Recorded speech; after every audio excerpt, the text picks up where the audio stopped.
Hello, welcome. I'm your host, Elizibar. This is Dark Souls Age of Fire #1, Sullivan Kokorev. Let's look at all these credits in here. Just kind of focus there for a minute. And it's a good thing they gave me this Dramatis Personae. I don't know how to pronounce that because it's like Latin. Because I never played the games.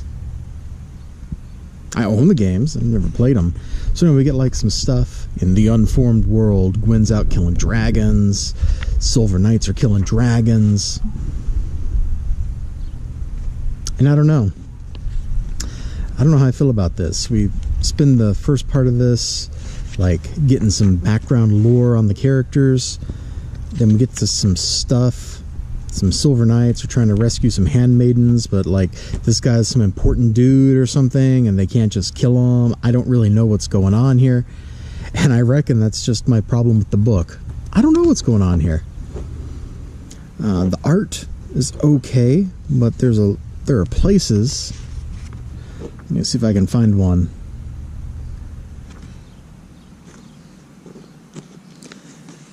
There are places where, yeah, like this panel here, like it just doesn't look right. And maybe he's supposed to look like he's some kind of deformed weirdo or something, because he is just trying to pick a fight with everybody.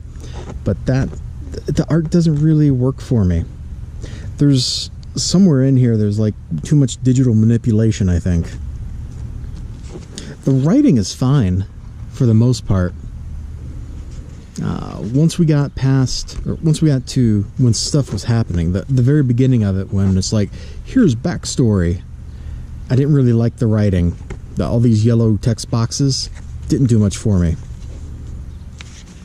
Once we got to this page and stuff started happening, I was down.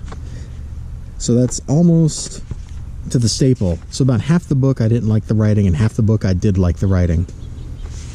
Would I recommend this? Probably only to its intended market, which is people that have played the games and like them. Because for me, as someone who hasn't yet played the games and has just watched people play them, it didn't do a whole lot for me, you know? And for $3.99, I was kind of hoping for something else, something a little more. Those are some happy little Tweety birds, which stands in stark contrast to the contents of this book, which is, oh my gosh, depressing. Ooh, let's look at some of the blurbs on the back. A compellingly brutal adventure. Anyway, I'm looking forward to the second issue because I want to see where it goes, because I think it's going to be really interesting. Gwyn is sending his knights off to some city that has been overrun by dark magic or something, and I think it's going to be interesting.